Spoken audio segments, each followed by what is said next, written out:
The Pittsburgh Steelers had a few more top 30 visits coming in this week, one of which was Keeanu Benton, a defensive lineman out of Wisconsin, who we've talked about on this show. I want to talk about the defensive line class and who specifically the Steelers are targeting, what it says about their plans, and what they could do with the defensive line position, as well as others. To do that today, we have Mike DeFabo from The Athletic. It's going to be a fun episode of the Locked On Steelers podcast. I'm your host, Chris Carter. Let's get into it. You are Locked On Steelers, your daily Pittsburgh Steelers podcast, part of the Locked On Podcast Network, your team every day.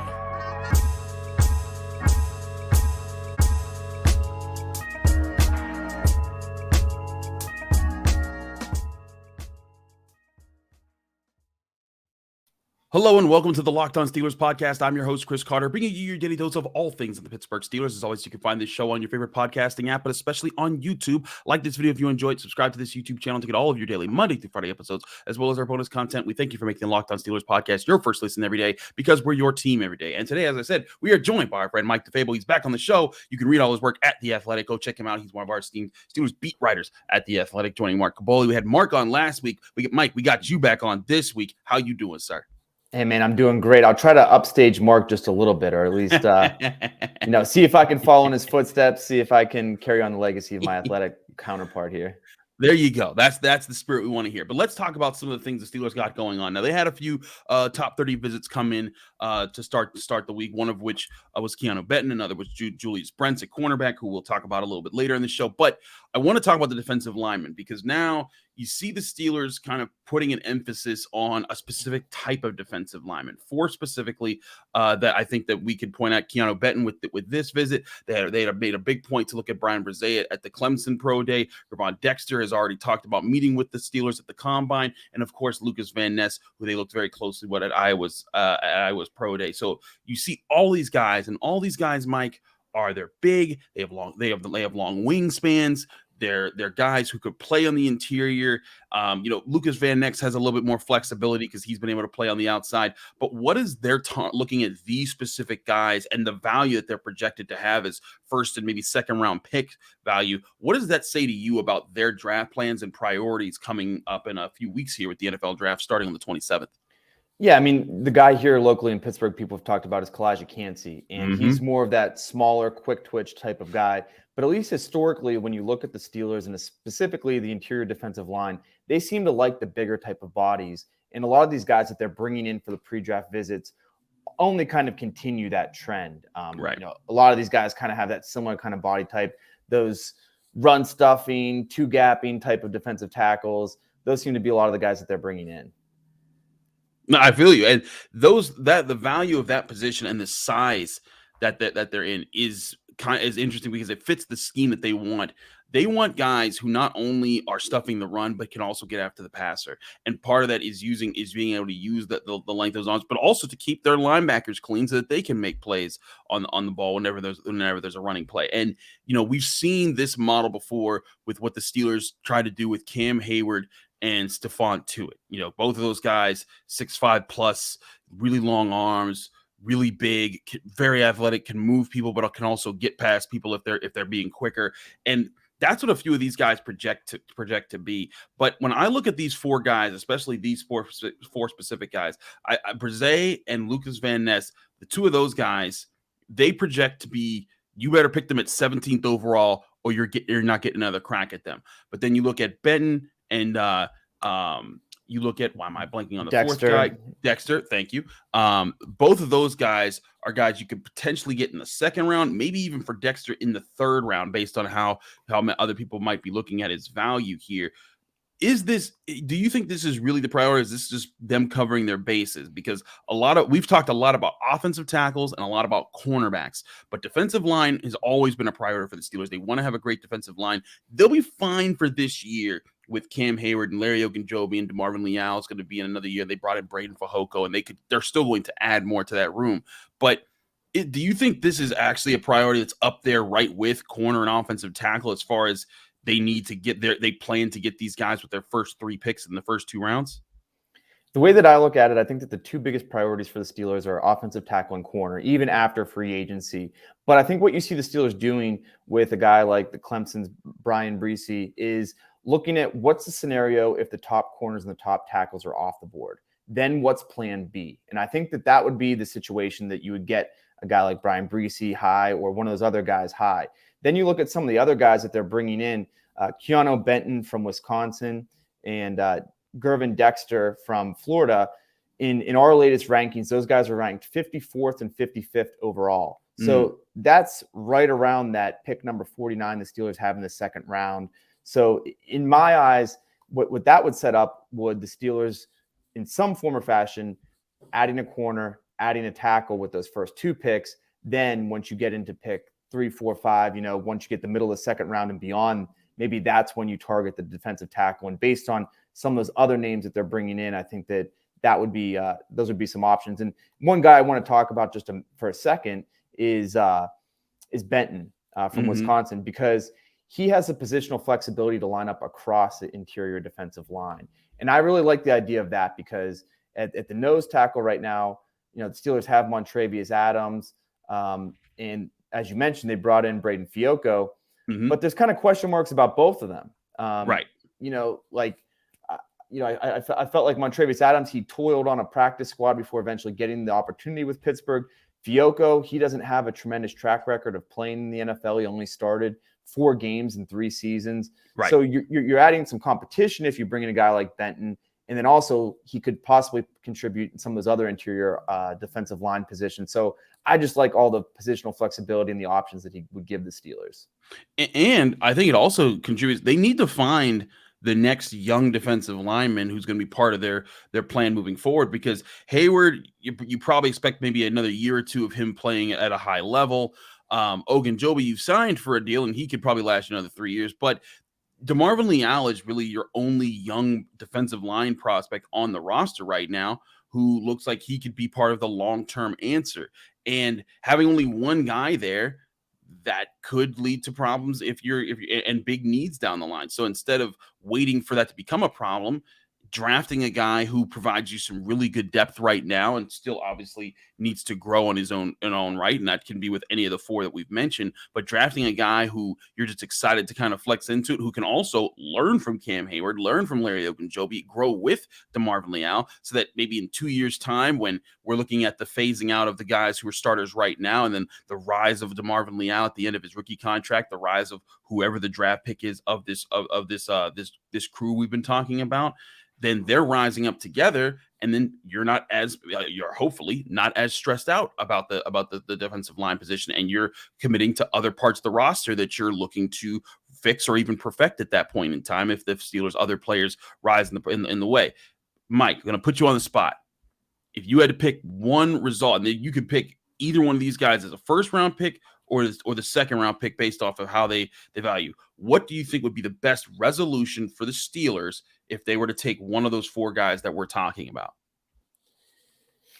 As I mentioned, I really like the idea of Benton just because of his positional flexibility. And I think for the Steelers, you need a player right now who could maybe be an option or a rotational player.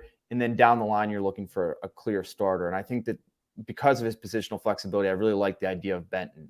But I think for sure that the Steelers should target the defensive line with one of their, maybe not the first or second time that they're on the clock, but 3rd, 4th, 5th time.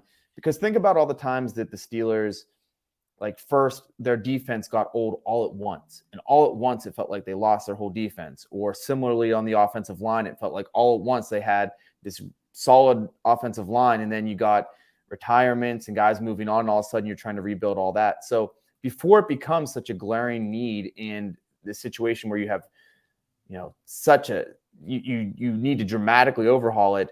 If you can slowly address it little by little, last year with DeMarvin Leal, this year with another defensive lineman, I think that would be the prudent approach. I think that's good. I think you're on the line there. That I'm on the line with you. Not necessarily jumping in the first round, but if you can get Benton in that second round, I love his fit. He's talked about how he's liked the Steelers in their talks. I think there's obviously some mutual wants there, considering he just visited the Steelers. Lots to talk about there. But there's another prominent defensive line prospect who's making news headlines again on Monday. We'll talk about that, and we'll get to some of your questions here on the Locked On Steelers podcast, so don't go anywhere. But first, before we do any of that, got to talk to you guys about Built Bar. Now, you all know that Built Bar is the #1 protein bar in America. If you want to get a protein bar that's good for you and tastes awesome, Built Bar is the option, covered in 100% real chocolate with also many different flavors. There's so many flavors that they put together a bracket called that you can find at builtmarchmadness.com. And actually, I know we said voting's all through March, but there's still one last vote to be made. We are in the finals right now, just as we're recording this Monday afternoon. The national championship game is Friday, so or is tonight. So you're going to see who's going to win the men's side national championship there. The last two flavors in the bracket here are brownie batter puff and salted caramel.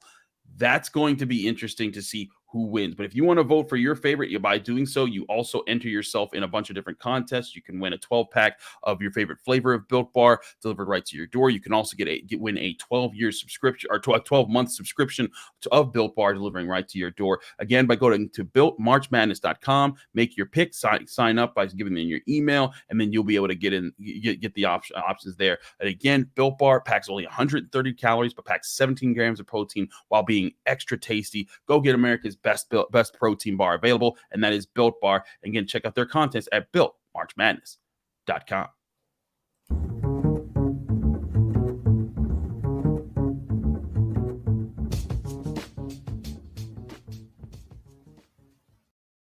Back here on the Locked On Steelers podcast, I'm Chris Carter. He's Mike DeFabo of The Athletic. Mike, we got to talk about Jalen Carter for a second here, because there has been some chatter about Jalen Carter in the media that he is not willing to meet with teams that aren't picking inside the top 10, and him and Drew Rosenhaus are just anticipating that he's not going to fall that far. Now, granted, Jalen Carter, if you haven't been keeping up, or if you just need a recap, on the day that he was supposed to speak at the combine, he was given a couple charges back in Georgia that were in relation to one of his teammates who passed away in a car accident.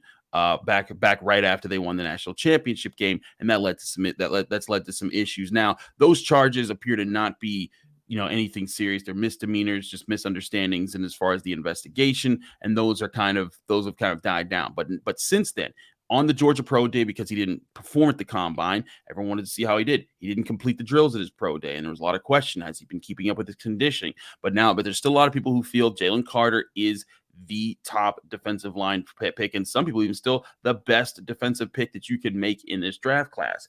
We have Brett from Kansas City who called in, Mike, and was asking if that value does continue to fall as far as him going down the board, and you're sitting there on day one of the draft and he falls, what happens there if you're the Pittsburgh Steelers? Here's Brett from Kansas City with his question.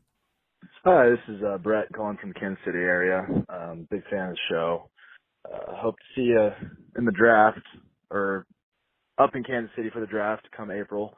I just had a question listening to the podcast today about possible draft ways we can go. Talked about signing that new nose tackle from the Chargers. I know he's a good pickup, but I always have been curious to know if Jalen Carter from Georgia does fall out of the top 10.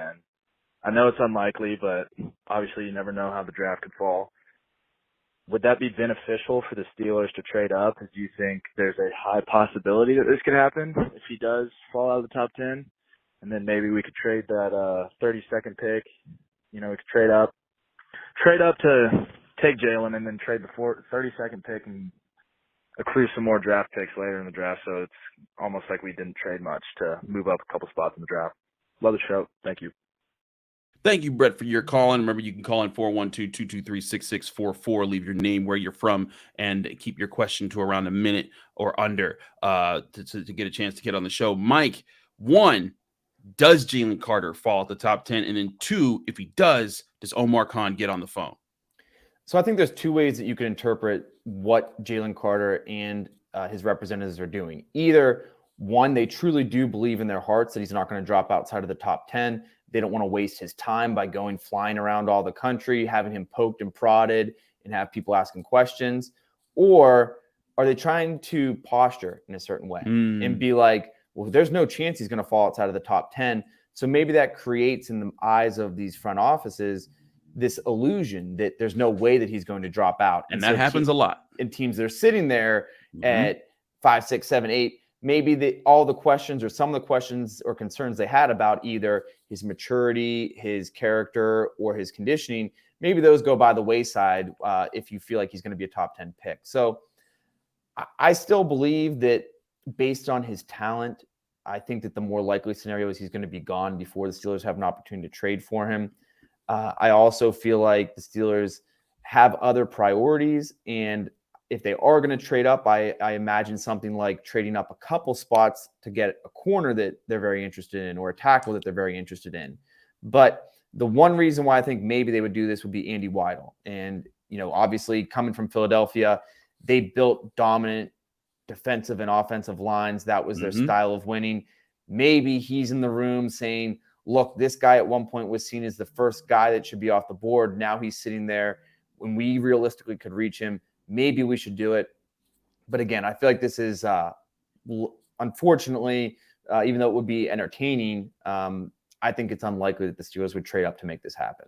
No, I'm right with you. I think it's fun to dream about, but one, I don't think Jalen Carter's fallen that far. Like even I remember sitting there, and once we read the charges, what they were, it was like, does he actually fall that much? And yeah, sure, the pro day, but anyone that looks at what Jalen Carter did for Georgia in his career is going to be like, yeah, I just want him to do that for me. I don't care what anyone else says. I'm going to be able to get that guy right and get him back to the point where he's just crushing everything in his path. And those type of prospects are too valuable to pass up on if you can get an all-time type of defensive line guy there for what he does. And granted, again, great if the Steelers can get him, but I'm right with you. I think someone gets him early and the Steelers don't try to give up that much to move up. But I also liked the premise that Brett said, because obviously he's been listening to the show, because we've talked about if the Steelers were to trade up a couple spots, that 32nd overall pick sitting there could be used as a trade back option to counterbalance. Say, you're coming into this draft class with a plan of 1 first-round pick, 2 second-round, 1 third-round. So you get 3 day 2 picks in a draft class that is really deep in a lot of different positions with guys who would be good value on day 2 of the NFL draft. If you trade away one of those day 2 picks to move up in round 1, that's all fine and dandy. But using that 32nd overall pick to trade down in the second round to maybe pick up another one in recourse, I think that's something the Steelers absolutely could do if they wanted to get aggressive, because like you said, Mike, they might have their eyes on a specific corner, or a specific offensive tackle, or specific any player that they think is in their range. I just don't think Jalen Carter is going to fall to a reasonable spot, but there is a chance that a Christian Gonzalez, a Devin Witherspoon, a Broderick Jones, any one of those types of guys, they fall into like 13, and then all of a sudden Omar Khan's like, hey, what y'all need for that pick? Yeah, for me, the trade up options. You look at the teams that are ahead of the Steelers, like the Washington Commanders are sitting right ahead of the Steelers at 16. They also, ironically, have the same needs. Corner and tackle are 2 of their top needs. Or you look at the Patriots, who are sitting at 14. They very much need a corner. So for the Steelers, I think a trade up scenario is maybe trying to get to 13 to leapfrog both of those teams. Then you've got your pick at which corner you want. And then trade back scenario, I think at 17, is you're sitting there. You feel like there's not a tackle that's worth that kind of value. There's not a corner that you have at that kind of value. Maybe you trade into the 20s and you can get either like a Deonte Banks type of the fourth. A lot of people believe the fourth corner, or Darnell Wright, the fourth tackle. Something like that, I think, would be a nice trade back situation for the Steelers. And maybe that 32nd pick gives them the security to know you've got an extra pick anyway. So if you trade back, you've got a nice run of options there with 32 and then 49 coming right after it. Exactly. I think that you are right. There are a lot of really good options there. And if you keep adding to them, I think that is part of the formula the Steelers want to do, is to maximize those day 2 picks. But in involving those day 2 picks, there is the chance that if you're with all the Steelers' needs here, that they could either spread these picks all across all their needs. They could, get you got a corner and an offensive tackle and a linebacker and defensive lineman and a safety, whatever you deem the Steelers, a wide receiver, a tight end, whatever you deem those, they could spread these needs out. But what if they focus on a specific area? That's a question another fan called in and asked. We'll get to that question in just a minute here on the Locked On Steelers podcast. I'm Chris Carter here today with Mike DeFabo from The Athletic. We'll be right back.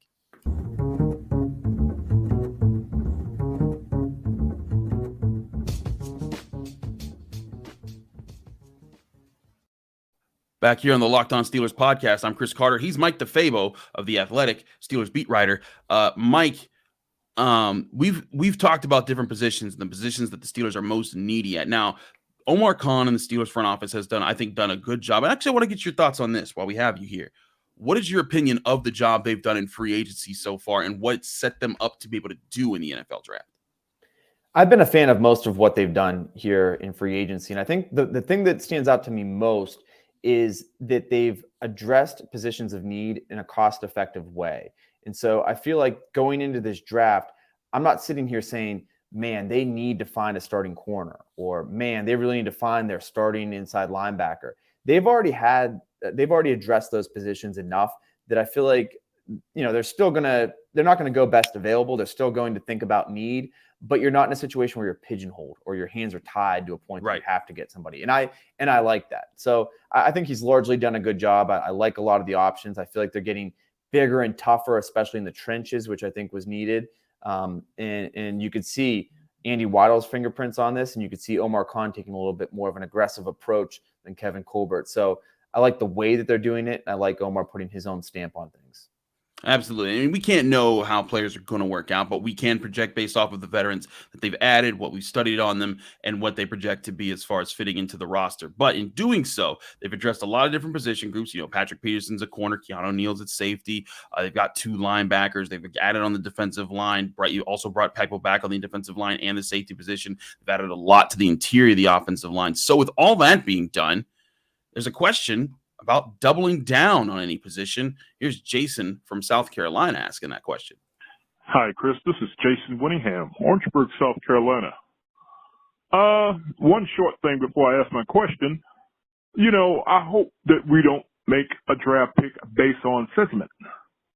Last year, I know that there was possibility of drafting Kenny Pickett based on him, with us losing a shot at drafting Dan Marino years ago. And this year, I think about Joey Porter in that respect. But what position do you think that we can double down on to upgrade the position for next year for the Pittsburgh Steelers? Thank you so much and have a great day. Thank you, Jason, for your call. Again, 412-223-6644. If you want to call in, leave your name, where you're from, and we'll keep your question to a minute or less to get your chance to get on the show. Mike, it's interesting to think about the Kenny Pickett, Dan Marino thing again. That was something that was brought up a lot last year. And of course, Joey Porter Jr. has been a lot of people have penciled him. Heck, you and I talked about it during the combine, because you and I were both there when Joey Porter Jr. came up to the podium and you saw all of our friends in the Pittsburgh media just swarm the podium, and we were all asking him questions about the Steelers, and he was ready. He took them very well.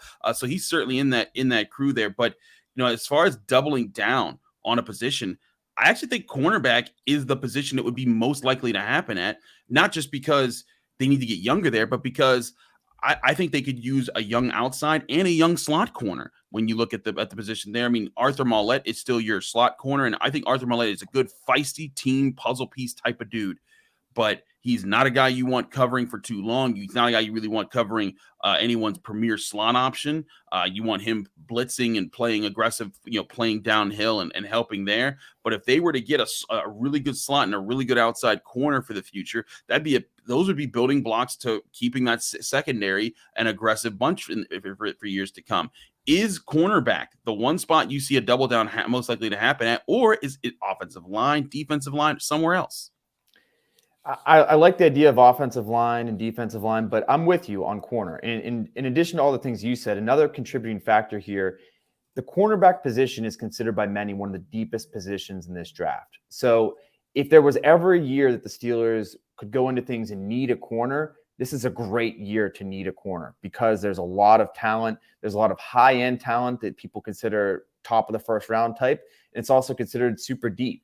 So I absolutely could see a scenario where the Steelers get a couple corners, and whether that's varying it based on one guy they see as outside, one guy is inside, or even if you got 2 outside guys, like, look, Patrick Peterson is 33 years old.